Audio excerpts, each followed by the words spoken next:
We are going to be talking this morning in part about the Ark of the Covenant, and you should not be surprised that I was tempted to begin by talking about Indiana Jones and Raiders of the Lost Ark. I was tempted, but I refrained because I think there'll probably be a better time for that analogy later when we're talking about the Ark in the book of Joshua. So I'm starting talking about something you've probably not heard of instead, and that would be a pair of bridges that were built across the Rhine River in 55 and 53 BC by the legions of Julius Caesar.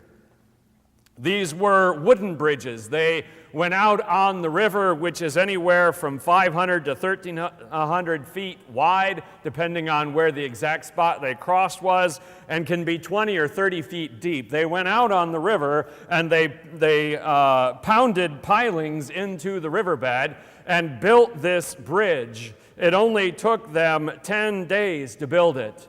Of course, they had nearly unlimited manpower because he had a 20,000-man army with him, but they built it in 10 days, went across the river, spent a couple of weeks going around and showing the Germanic tribes on the other side of the river that, yes, if you cross the river, we can cross the river. It was a way of telling them to stay on their own side of the river, and then they came back across the river and took the bridge down.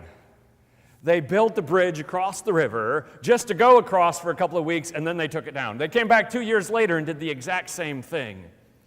It was, of course, amazing to those Germanic tribes who didn't have nearly Rome's knowledge of engineering that they could do this. And it worked for many years. The incursions across the border into Gaul stopped because the tribes were afraid that if they poked Rome too hard, that the legions would return to their own homelands. It was an amazing thing how they got across that river. And I thought that was a good introduction because we're going to be talking this morning about the crossing of the Jordan River by the people of Israel in Joshua chapter 3. So we're going to start with the first 4 verses of chapter 3. The text is up there. You can read along while I read it if it helps you. It says, "Early in the morning, Joshua and all the Israelites set out from Shittim and went to the Jordan, where they camped before crossing over. After 3 days, the officers went throughout the camp, giving orders to the people. When you see the ark of the covenant of the Lord your God and the Levitical priests carrying it, you are to move out from your positions and follow it. Then you will know which way to go, since you've never been this way before. But keep a distance of about 2,000 cubits between you and the ark. Do not go near it." So here we have the people of Israel, the entire nation. We only have estimates, probably 1 million people or more, on the eastern side of the Jordan River, preparing to cross the river. And the word comes to them from Joshua saying that you are to follow the Ark of the Covenant of the Lord across the river. If you remember the Ark of the Covenant is that golden box, that golden encrusted box that has within it the stone tablets that Moses brought down from the mountain. It has in it the rod of his brother Aaron that had budded even though it was dead. And it has in it jars of manna to show the power of God and what God had done for the people in the last generation. Now, normally, the Ark of the Covenant is housed within the tabernacle. At this point, remember, they're still using the tent because they're on the move. They won't build the temple, the actual building of the temple, until Solomon's day, which is much, much later than now. They keep the ark within the tent, within the tabernacle, in the very inner room called the Holy of Holies. And the only one allowed to go in there is the high priest. And he only goes in there on the Day of Atonement by himself to offer sacrifice. So normally the people do not see the Ark of the Covenant unless they're on the move. When they were on the move, the ark was carried by the priests. And so the ark will once more be visible to the people. It is a symbolic representation of the commitment between God and Israel, because the people knew that God dwelt. And we say, dwelt with quotation marks because, of course, God is spirit. He doesn't dwell anywhere. But in that sense, his glory dwelt between the wings of the cherubim above the Ark of the Covenant, so that he was with his people. And so the ark is going before the people, which in essence means that God is going first. The ark being the symbolic representation of the presence of God with his people. And so therefore he chooses to lead his people into the promised land. Joshua says, then you'll know which way to go. Previous to this, they had been led since they crossed the Red Sea by either the pillar of fire at night or the cloud by day that had shown the people the place to go. Now they have that no longer.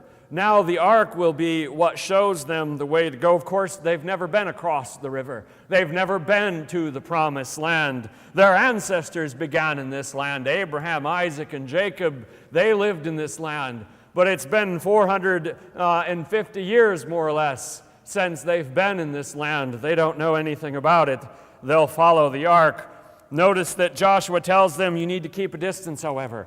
There is a solemnity, there is a respect and awe around the ark. You don't go close to the ark. You don't crowd in on the presence of God. Another reason, perhaps, for the distance is so that everybody can see what happens. If you have a crowd this big, they need space so that as many people as possible are going to see what is about to happen. They're told to stay 2,000 cubits away, and of course we'll translate that for you because we don't use cubits anymore. We use the not very scientific American system of feet, so that's about 3,000 feet, which is more than half a mile. So they are keeping their distance from the ark. What happens next? This is an interesting text next. Verse 5 says, Joshua told the people, consecrate yourselves, for tomorrow the Lord will do amazing things among you. The last time we saw that phrase, that the people were to consecrate themselves, is when God was preparing to come down on Mount Sinai. God was preparing to speak to Moses on the top of Mount Sinai, and Moses told the people, consecrate yourselves. And we are told that they spent 3 days preparing themselves for the coming of the presence of the Lord. And the only real detail that we're given about that is that they washed their clothing in that time. We're not given really any specifics about how they prepared themselves, but they took 3 days to do it, which is an interesting thing. And I want to stop for a minute and take a step back from the text and ask ourselves a couple of questions. Ask ourselves, are we prepared for the presence of God? Are we prepared to meet God? How would we go about getting prepared? What would we do to prepare ourselves?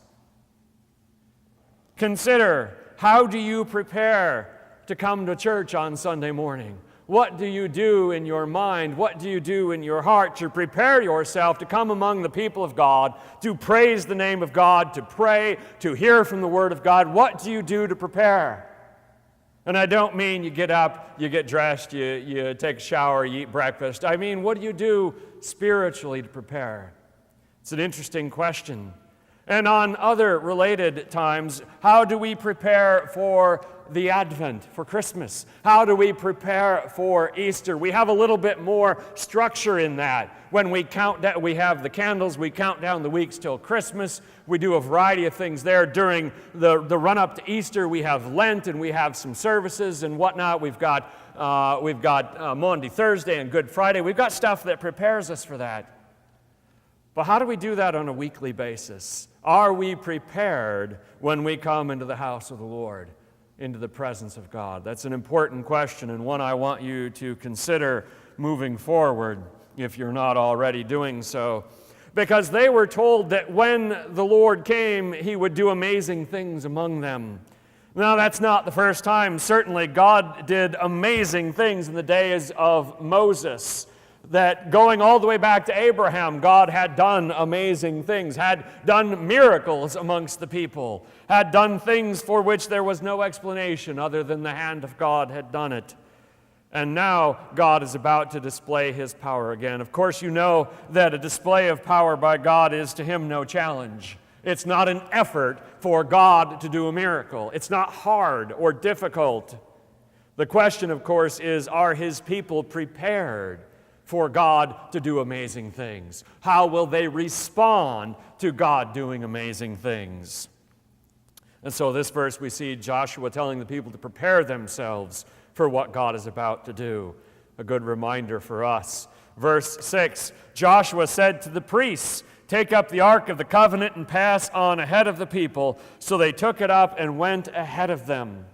Another little tidbit you might not remember from the book of Exodus is that normally when the people were on the move, the ark was in the middle. It was not out front. It was in the midst of the people. There were tribes in front, tribes behind, and those on the side. It was right dead center in the middle of the people. Here, however, God says, "I will lead my people into the promised land. They will see me going first, and they will know that I put them in the promised land."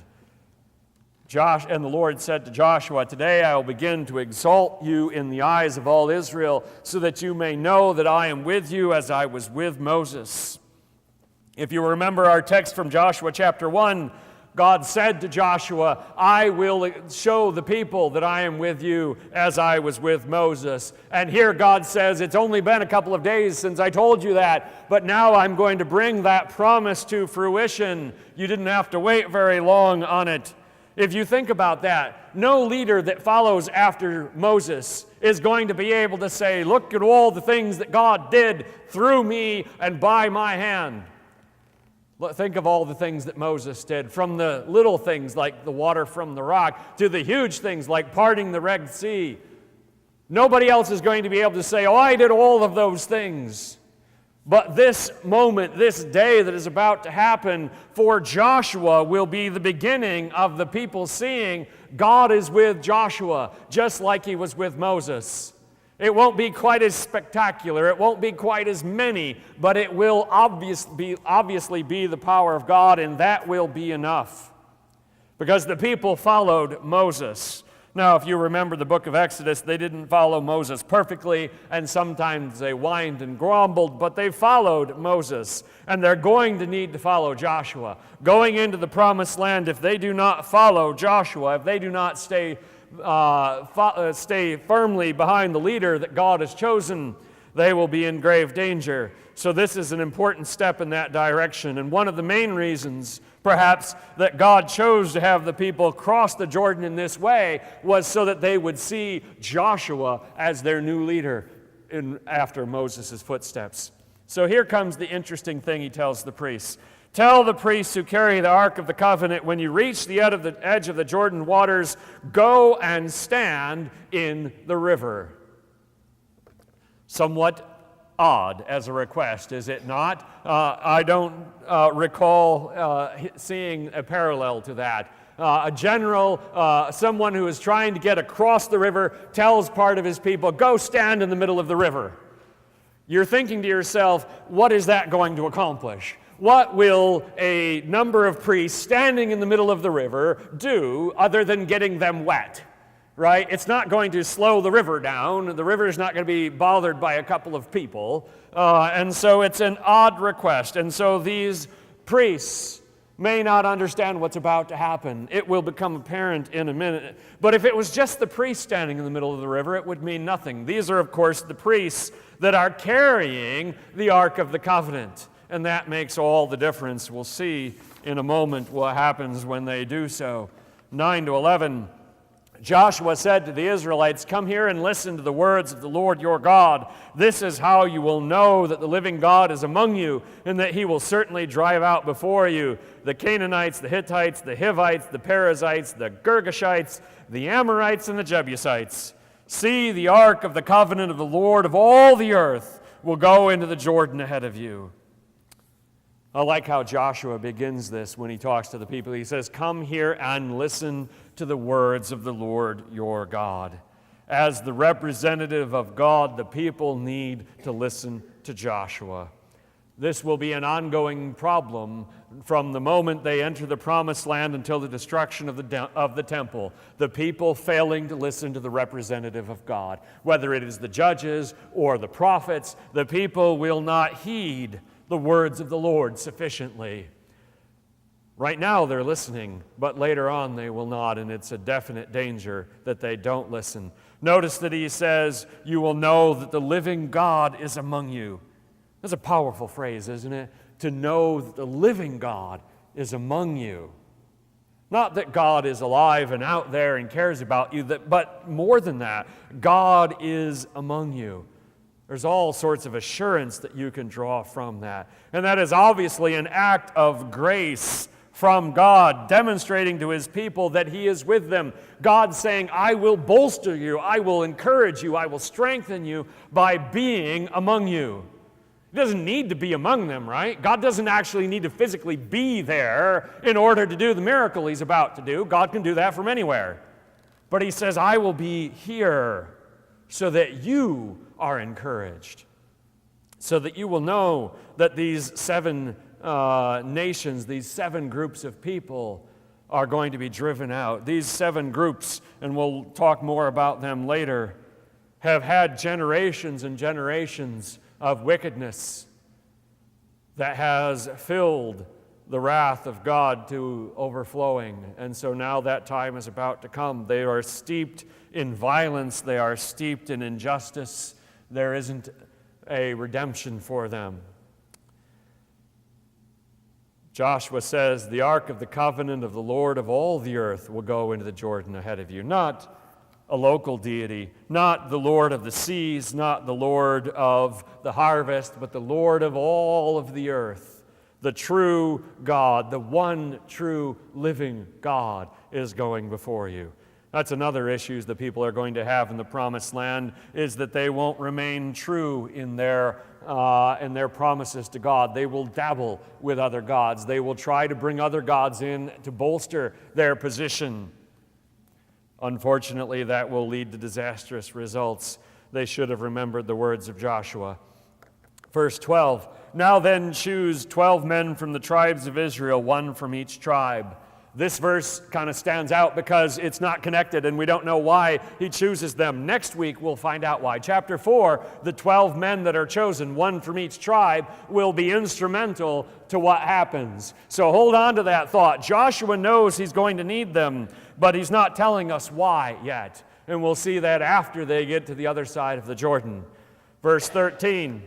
"And as soon as the priests who carry the ark of the Lord of all the earth, set foot in the Jordan, its waters flowing downstream will be cut off and stand up in a heap."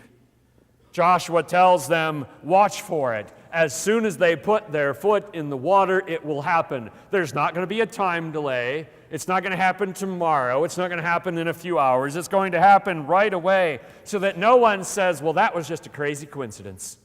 All right, people are capable of believing that things are coincidences. We can do that. We can convince ourselves that God is not at work because it was just a coincidence, just a weird happenstance. But Joshua says, no, watch.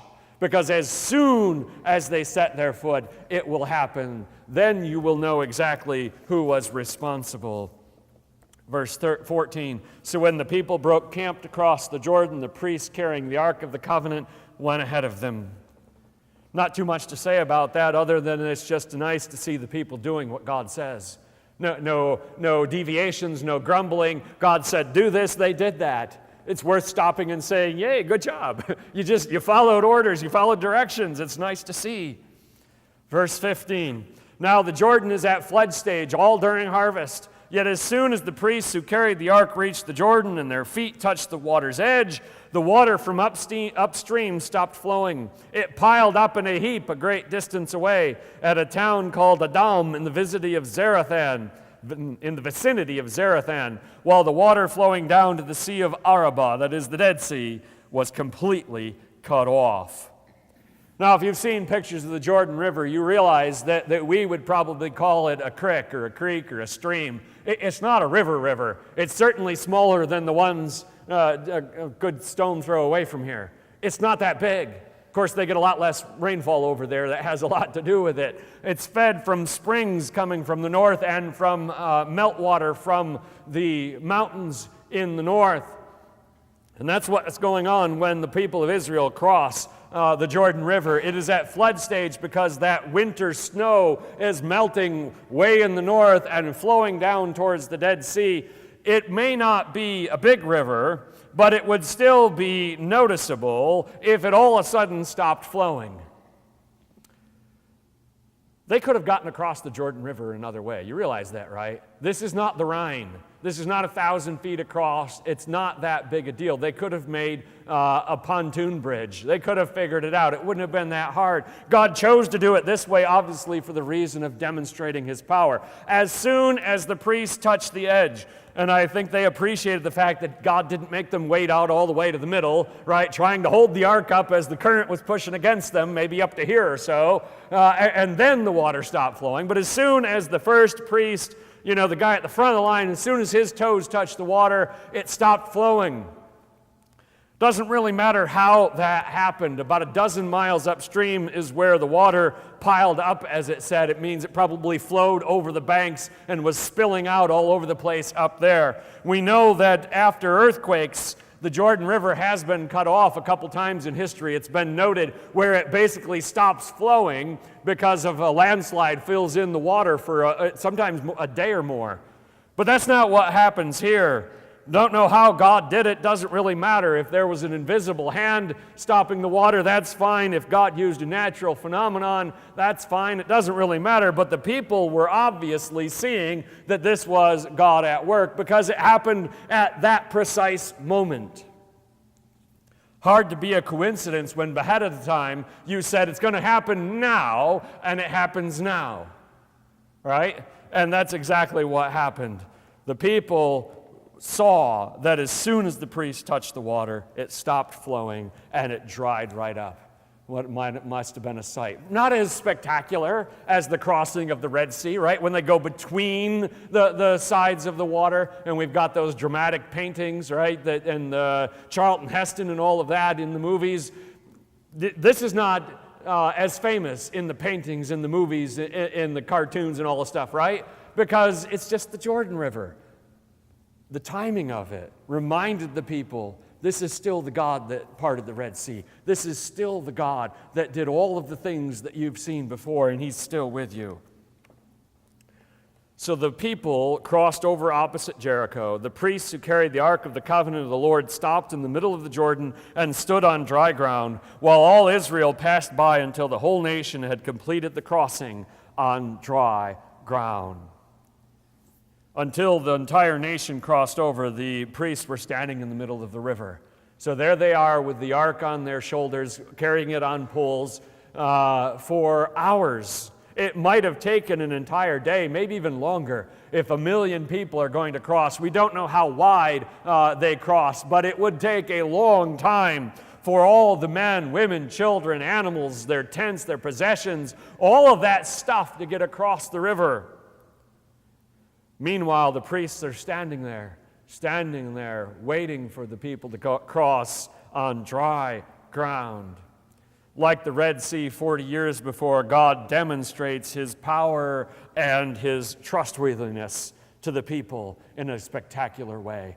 Before, he was showing them his power bringing them out of Egypt. Now he's showing them his power going into the Promised Land. So what do we take from this? An interesting historical tidbit in the life of Israel, the crossing of the Jordan River. What are we going to take away from this and remember and think about for ourselves? 3 things jump out at me. Number 1, when God chooses to display his power, it's really no doubt that it's God doing it. Sometimes we wonder, is God doing that? Was that God at work? Was this just a coincidence? What's going on?